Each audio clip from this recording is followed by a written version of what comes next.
최근에 우스갯소리를 듣게 되었는데 재미가 있어서 한번 소개해 봅니다. 남현과 참기름이 경찰서로 모두 함께 잡혀갔습니다. 왜 잡혀갔을까요? 참기름이 고소해서 이었고 참기름도 끌려갔습니다. 왜 끌려갔을까요? 남현이 다 불어서. 옆에서 구경하던 김밥도 잡혀갔대요. 왜? 말려들었어. 참 이 이야기를 듣고 제가 많이 웃었습니다. 어쨌든 간에 웃음이 없는 세상에 웃을 일이 있다는 것은 참 좋은 일입니다. 오늘 본문이 좀 무거운 것 같아서 이렇게 재밌는 우스갯소리를 한번 해봤습니다. 누가 지어낸 이야기인지 모르겠지만 나름대로 재치가 있고 일리가 있어요. 세상을 살다 보면 이렇게 고소당하는 일이 있어요. 또 아무런 영문도 모르는 채 말려드는 일도 생깁니다. 뭐 나랑 상관없는 것 같은데 어느새 나도 모르게 그 일에 말려들어가 있는 거예요. 심지어는 누명을 써서 억울하게 옥살이를 하는 경우도 있었습니다. 우연히 그 현장에 있었는데 덤태기를 내가 다 쓰고 죄를 뒤집어 쓰고 옥살이를 하게 되는 그런 경우도 있단 말입니다. 그 얘가 미국에서 제작되고 방영된 영화 도망자라는 것인데 거기 주인공이 리차드 캠블이라는 의사입니다. 그가 어떤 파티에 참석을 했다가 아내와 함께 집으로 돌아가던 중이었습니다. 그런데 병원에서 급하게 연락이 와서 병원으로 돌아가고 아내만 혼자 귀가를 했습니다. 이 의사가 수술을 마치고 집으로 귀가하여 보니 아내가 비투성이가 되어서 쓰러져 있었습니다. 그가 돌아올 때에 입구에서 어떤 살인범으로 추측되는 사람이 도망을 치는 것을 보았던 것 같습니다. 그런데 경찰이 이 남편을 의심을 해서 살인자로 몰아가는 거예요. 그 현장에 자기밖에 없고 외부에서 침입한 흔적이 없었기 때문에 남편이 살인자라고 생각을 했습니다. 그래서 그 의사가 억울하게 누명을 쓰게 되었고 죄를 뒤집어 쓰게 된 거죠. 경찰과 쫓고 쫓기는 그러한 일을 하게 되었는데 결국 여기저기 도망을 다니면서 진짜 살인자를 추적하게 됩니다. 그래서 범인을 잡아내게 되죠. 그 단서가 바로 한쪽 팔이 의수였다는 거예요. 길목 쪽에서 도망치던 그 죄수가 아마도 의수였던 것 같습니다. 그래서 한쪽 팔이 의수인 사람을 여러 데이터를 통해서 찾아내게 됩니다. 그리고 마침내 이 범죄자라는 누명을 얻게 되었습니다. 그러나 그동안에 그가 겪은 고통은 이루 말할 수 없었습니다. 실추된 명예, 잃어버린 시간들, 잃어버린 삶, 그 모든 것들을 생각하면 어떤 금전적인 보상을 받는다 해도 채워줄 수가 없었을 것입니다. 그럼에도 중요한 것은 그가 살인자라는 누명을 벗었다는 것, 더군다나 아내를 살인했다는 그런 누명을 벗은 것입니다. 이런 일들이 우리 주변에서 빈번하게 일어나고 있는데 성경에는 그 인생들이 겪을 만한 온갖 일들이 다 기록되어 있는 거예요. 그런데 그 예수님의 일생은 그 모든 일들의 총합체라고 할 수 있어요. 예수님이 이 땅에서 33년이라는 삶을 사셨는데 예수님이 겪었던 그 고난과 수모는 상상을 초월하는 것이고 예수님의 누구도 감당하기가 벅찬 그런 일이었습니다. 오늘 본문은요, 그 시작에 불과합니다. 우리는 지난주에 이제 예수님이 탄생하셔서 동방아의 박사들이 먼 곳에서 아기 예수님을 경배하러 베들레헴까지 찾아왔던 것을 보았습니다. 오늘 본문은 마태복음 2장 19절에서 23절인데 동방 박사들이 돌아오고 난 후에 있었던 사건과 그리고 헤롯 사후에 일어난 일을 기록하고 있습니다. 동방 박사들이 헤롯의 말대로 아기 예수님이 어디에 계시는지 알려주지 않고 하나님의 인도하심을 따라서 다른 길로 고국으로 돌아가 버렸습니다. 그래서 아기 예수님을 죽이려던 헤롯의 계획이 수포로 돌아가게 되었습니다. 여기에 화가 많이 난 헤롯이 이제 베들레헴에 있던 2살 이하의 사내 아이를 다 죽이라는 끔찍한 명령을 내렸습니다. 그 살벌한 명령에 의해서 베들레헴의 그 근방에 태어났던 2살 이하의 사내 아기들은 다 죽어버렸습니다. 그 출애굽 사건이 있기 전에도 그 출애굽기를 보면 바로 왕이 이스라엘 그 민족이 강성해지는 것, 번성하는 것을 두려워하여서 남아 살해 명령을 내렸어요. 남아가 태어나거든 죽이라고 그런 명령을 무시무시하게 했는데 이건 헤로다도 유대인의 왕이 나셨다는 그 소식에 아주 그냥 끔찍한 살해 명령을 내리고 말았습니다. 이렇게 권세를 가진 사람이 그것을 잘못 사용하면 수많은 생명들을 죽이고 불행하게 만들 수 있다는 거예요. 그 불행은 죽은 사람들과 그 가족들에게만 있는 것이 아니라 나라에도 미치고 그 자신에게도 미치는 거예요. 그러다가 결국은 헤롯은 아기 예수님 태어나시고 얼마 못 있어서 죽게 됩니다. 그토록 그가 두려워했던 왕권도 소용없어지고 평범하게 똑같이 모든 사람들처럼 죽음으로 돌아갔다는 거예요. 한 줌의 죄로 돌아가고 말았습니다. 오늘 본문 2장 19절에서 23절을 보는데 그 후에 일어난 일을 우리가 오늘 살펴봅니다. 헤롯이 죽은 후에 저희 사자가 애굽에서 요셉에게 현몽하여 이르되 일어나 아기와 그의 어머니를 데리고 이스라엘 땅으로 가라. 아기의 목숨을 찾던 자들이 죽었느니라 하시니 요셉이 일어나 아기와 그의 어머니를 데리고 이스라엘 땅으로 들어가니라. 그러나 아켈라오가 그의 아버지 헤롯을 이어 유대의 임금됨을 듣고 거기로 가기로 무서워하더니 꿈에 지시하심을 받아 갈릴리 지방으로 떠나가 나사렛이란 동네에 가서 사니 이는 선지자로 하신 말씀에 나사렛 사람이라 칭하리라 하심을 이루려 함이러라. 아기 예수님을 죽이려던 헤롯이 죽었어요. 이제 왕이 바뀌었습니다. 그 횟수는 많이 흘러가지 않았어요. 아기 예수님이 태어났던 해일 수도 있고 1년이 채 못 되는 기간이었을 것으로 추측이 됩니다. 그리고 이제 유대의 왕은 그의 아들이었던 아켈라오가 맡았습니다. 헤롯은 자기 사후에 그 유대 땅, 이스라엘 땅을 세 아들에게 나눠서 주었어요. 그래서 그들을 분봉왕이라고 하는데 유대 땅을 또 사마리아 이쪽을 지배하던 사람이 바로 아켈라오였다는 거예요. 근데 그 아켈라오도 아버지 못지않게 잔인한 사람이었기 때문에 로마로부터 왕으로 승인을 받지 못했어요. 그래서 그가 로마로 가서 내가 선정을 하겠습니다 하고 서약을 한 후에 왕으로 이제 추대를 받은 거예요. 그런데 이 이제 아켈라오가 유대의 왕이 되었다는 소문을 요셉이 들었습니다.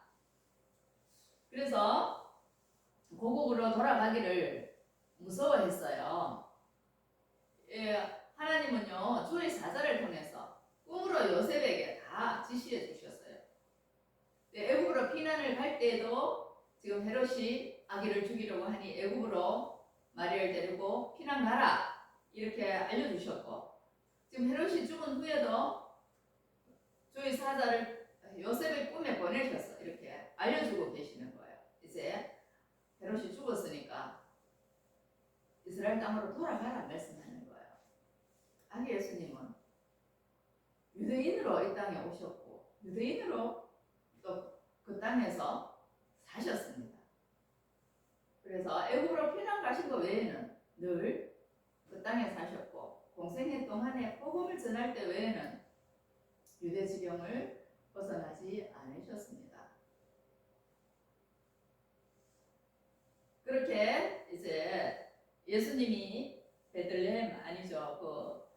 이스라엘 땅으로 돌아오게 되었는데 아켈라오가 지배하는 예루살렘 유대 땅 남방 쪽입니다. 그쪽으로 돌아가기를 두려워하니까 하나님이 또 인도를 하셔서 갈릴리 나사렛으로 돌아가게 하셨습니다. 이것은 결국 구약에서 메시아가 나실 것을 예언하셨고 또 나사렛 사람이라 부르리라 하는 그 말씀을 성취하는 그러한 일이었습니다.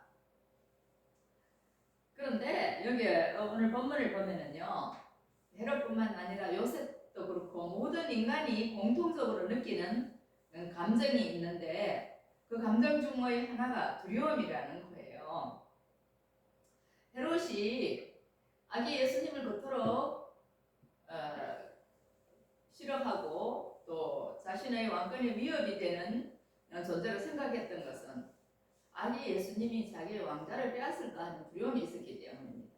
또 그로 인해서 벌어지는 신변의 위협 때문이었습니다. 새로운 유대의 왕이 될 사람이 태어났으니까 이제 모든 사람들이 그에게로 몰려갈 것이고 그렇게 되면 자기는 왕권을 빼앗길 것이고 어떤 혁명이 일어나서 죽을지도 모른다는 두려움에 사로잡혔기 때문입니다. 이 사람이 두려움에 사로잡히면요 올바른 판단을 할 수가 없게 됩니다. 그래서 가인 방어를 하게 되는데 헤롯이 남아 살해 명령을 내린 것도 일종의 가인 방어라고 할 수 있습니다. 요셉도 보면 오늘 유대 땅으로 돌아가라 이렇게 말씀을 하셨는데 아켈라오가 유대의 임금되었기 때문에 거기로 가는 걸 무서워했다는 거예요. 요셉도 믿음의 사람이었지만 두려움이 있었다는 거예요. 이 두려움에 사로잡히면요 우리가 제대로 할 일을 못하는 거예요. 유대 땅으로 가야 하는데 못 가는 거죠. 그래서 우리가 이 감정에 사로잡히거나 감정의 노예가 되면 안 된다는 거예요. 감정에 지배당하면 내가 올바른 판단과 올바른 행동을 할 수가 없다는 거예요.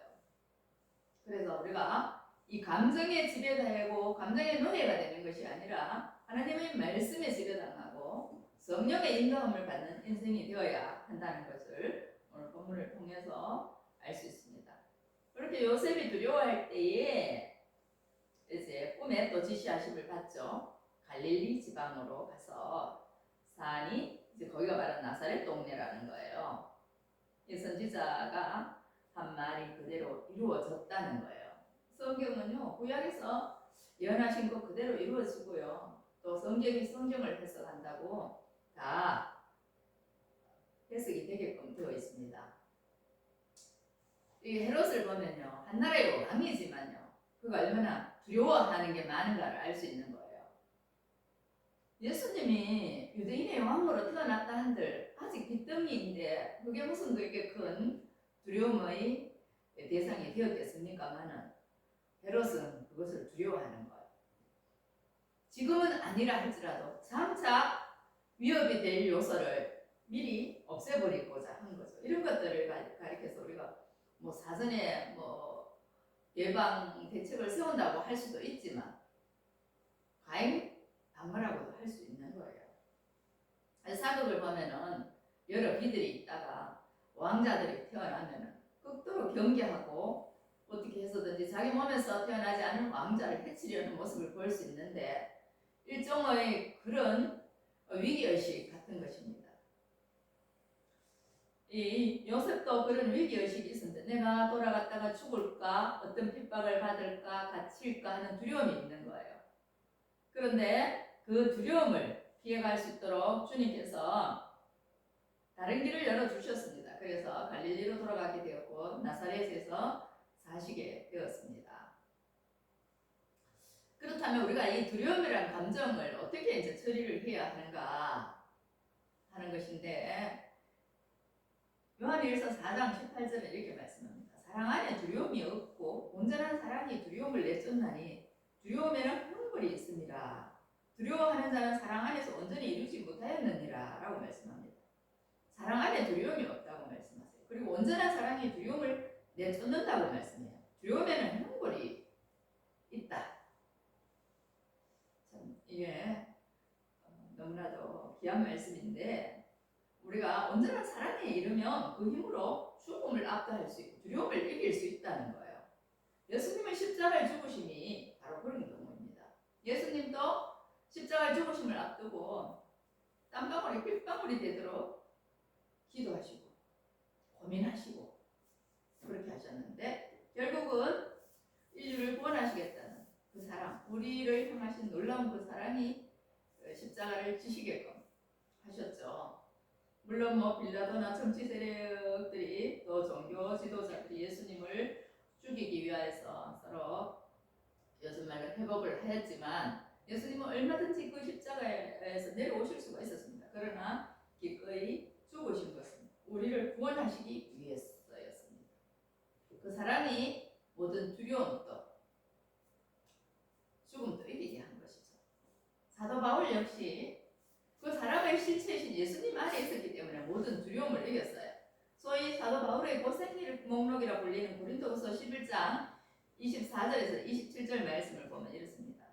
유대인들에게 40에서 하나 감암매를 5번 맞았으며 3번 태장으로 맞고 1번 돌로 맞고 3번 파선하고 일주일을 깊은 바다에서 지냈으며 여러 번 여행하면서 강의 위험과 강도의 위험과 동족의 위험과 이방인의 위험과 시내의 위험과 강야의 위험과 바다의 위험과 거짓 형제 중의 위험을 당하고 또 수고하고 애쓰고 여러 번 자지 못하고 추리고 목마르고 여러 번 굶고 춥고 헐벗었노라. 사도 바울이 예수님을 믿는 크리스찬들을 핍박하다가 예수님을 만난 후에 이제 회심을 하게 되고 이방인의 사도로서 왕성하게 복음을 전파했는데 동족에게서 40에 감한 하나 감한데 39대를 5번이나 맞았다는 거예요. 복음 때문에 맞은 거예요. 또 3번은 태장으로 맞았다. 돌로도 맞았다. 뭐 배가 파산해서 바다에서 죽을 뻔했고 강의 위험, 또 강도의 위험, 동족의 위험, 여러 위험들 가운데서 수리고 헐벗고 굶주렸다는 거예요. 이게 다 복음 때문에 받는 어려움이고 고난이었다는 거예요. 이 모든 것들을 견딜 수 있게 해준 힘이 바로 주님을 향한 사랑이었다는 겁니다. 사랑하지 않으면 이런 것들을 할 수가 없는 거예요. 요셉도 주님을 사랑했기 때문에 그 모든 일을 감당할 수 있었어요. 요셉이 주님을 사랑하지 않았더라면 주님의 음성도 듣지 못했을 것이고 정원한 마리아가 임신한 채로 맞아 그리고 결혼을 하는 것도 하지 못했을 것입니다. 예수님을 사랑하지 않았더라면 아기 예수님과 마리아를 데리고 애국으로 피난 가는 일도 하지 못했을 것입니다. 예수님을 사랑했기 때문에 그 일을 할 수 있었고 그 모든 어려움을 이길 수 있었어요. 그래서 성경은 요셉을 의로운 사람이라고 기록하고 있죠. 스데반도 그렇죠. 스데반 집사님은요 최초의 신약에서 순교자인데 사람들이 돌로 쳐서 죽였어요. 그러나 스데반은 그들을 용서해 달라고 주님께 기도했어요. 이게 바로 사랑의 힘이라는 거예요. 우리가 예수님의 사랑 안에 온전히 잠기면 그런 사람들이 불쌍하게 보이기 시작하는 거예요. 나를 죽이려고 악을 쓰고 덤벼드는 사람들이 불쌍하게 여기고요. 내 것을 빼앗아가고 나를 못 살게 굴고 덤태기를 씌우는 그 사람이 불쌍하게 느껴지는 거예요. 그때 복음의 위력이 나타나는 거예요. 야, 예수 믿는 자들은 저런 일에도 눈도 깜짝하지 않는구나. 이렇게 해서 우러러보고 존경하게 되는 거예요. 저도 그런 경지에 이르지 못해서 부끄럽지만 진짜 실력은 그런 데서 나오는 거예요. 그렇게 해서 우리 예수님이 이제 애굽으로 피난 가셨다가 나사렛이라는 동네에서 사시게 되었는데 참 그 요셉이 예수님의 법적인 보호자로서 법적인 아버지로서 참 많은 희생과 고난을 감당했습니다. 아기 예수님을 양육해야 했고요. 어려움으로부터 지켜내야 했고요. 모든 수모와 수치를 감당해야 했습니다.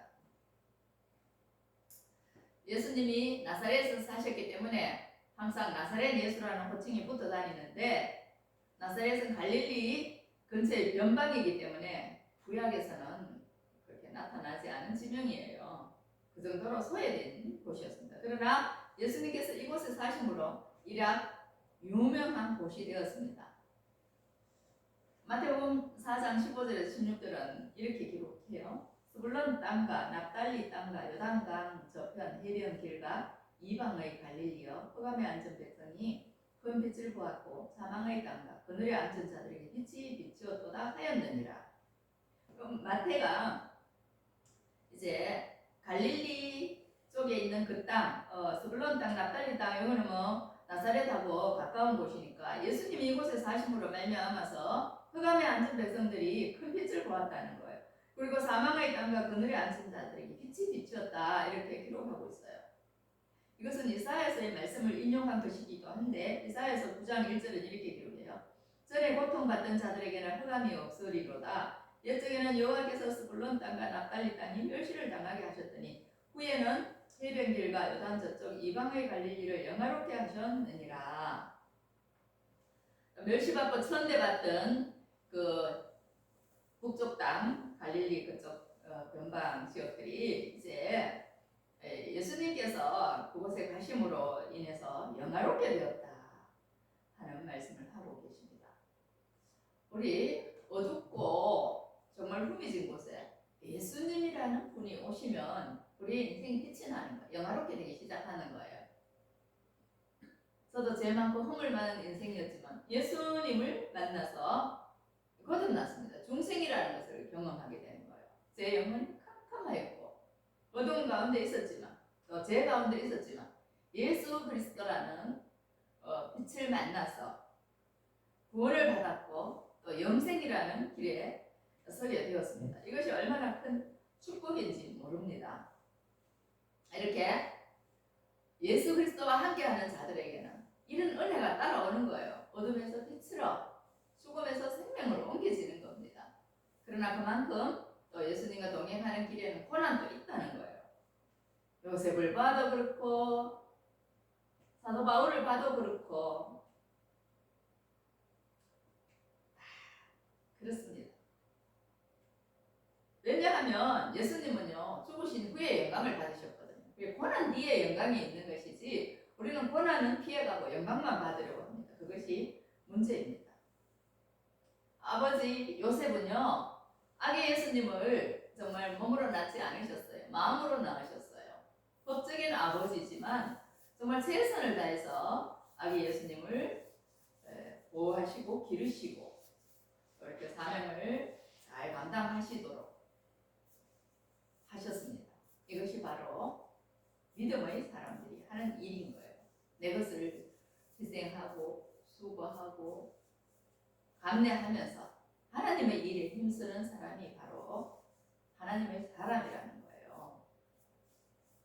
헤롯과 요셉의 인생을 되새보면 너무나도 차이가 많이 나죠. 헤롯은 평생을 왕으로 있다가 왕으로 죽음을 맞이했습니다.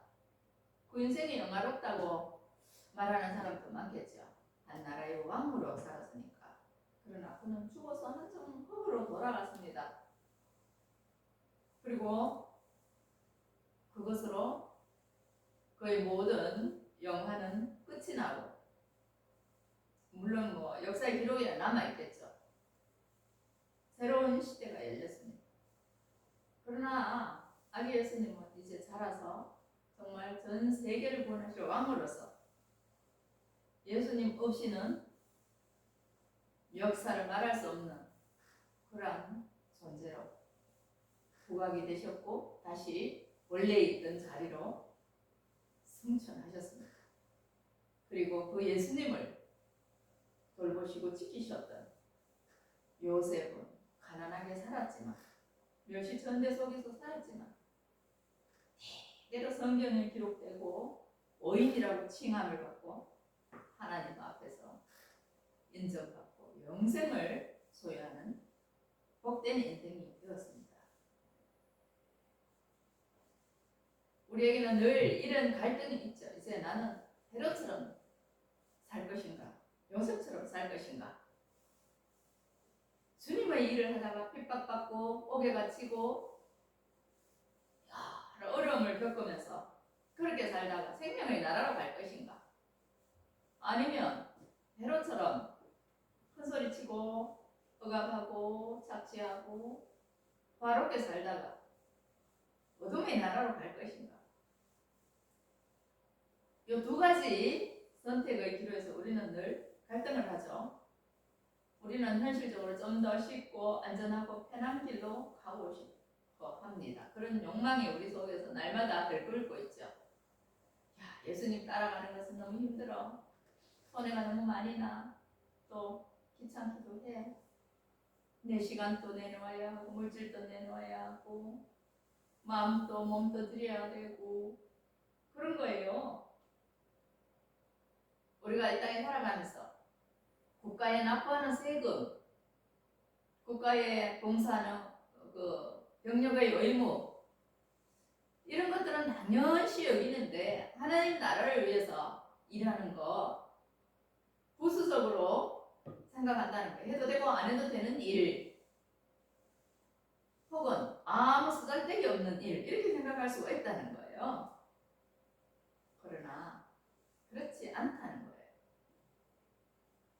우리가 예수님이라는 길이 없고 빛이 없으면 우리는 어둠 속에서 헤맬 것이고 길 아닌 곳에서 방황할 것이고 도무지 이해할 수 없는 인생의 희로애락 속에서 괴로워하고 고민하다가 끝이 나고 말 것입니다. 그래서 우리 주님은 말씀하십니다. 누구든지 나를 따라오려거든 자기를 부인하고 자기 십자가를 지고 나를 따를 것입니다. 누구든지 제 목숨을 구원하고자 하면 잃을 것이요 누구든지 나를 위하여 제 목숨을 잃으면 찾으리라. 자기를 부인하는 것, 자기 생각과 감정과 의지를 내려놓고 주님의 말씀을 따라가는 것, 그것이 바로 제자의 삶이라는 것이고요. 그렇게 사는 사람들이 바로 목숨을 잃어도 찾게 된다는 거예요. 복음 때문에 핍박받고 목숨을 잃게 되더라도 찾으리라. 하나님 나라에서 영원한 것으로 찾게 된다는 그 말씀을 우리에게 주고 계십니다. 나는 뭐 하나님 나라에서 잘 먹고 잘 사는 필요 없어요. 영원히 사는 것도 필요 없어요. 나는 현실에서만 잘 먹고 만족하면 됩니다. 말하는 것도 있겠죠.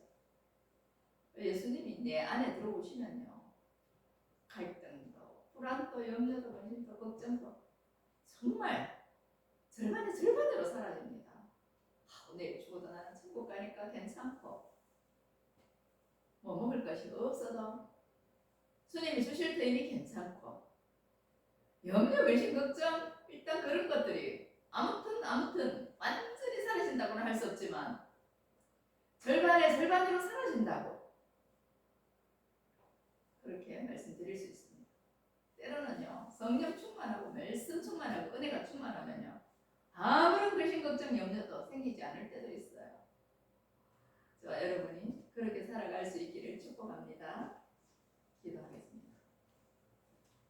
참 좋으신 하나님 아버지, 오늘 마태복음 2장 19절에서 23절의 말씀을 통하여서 우리 안에 있는 이 두려움의 감정을 보게 하시고 우리가 두려워하는 것이 무엇인가를 알게 하시니 감사를 드립니다.